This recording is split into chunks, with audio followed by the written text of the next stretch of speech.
Alam mo, sana hindi na lang kita nakilala. Simula nung nakilala kita, naging magulo yung mundo ko. Oo, sa una ikaw yung rason kung bakit nagiging masaya ako.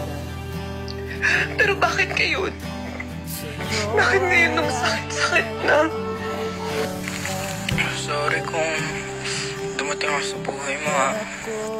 Siguro kung wala ako, di ka siguro nasasaktan ngayon. Pasensya ka na. Pero wala eh. Nandito na to. Kailangan ko kayanin ang problemang to nang wala ka.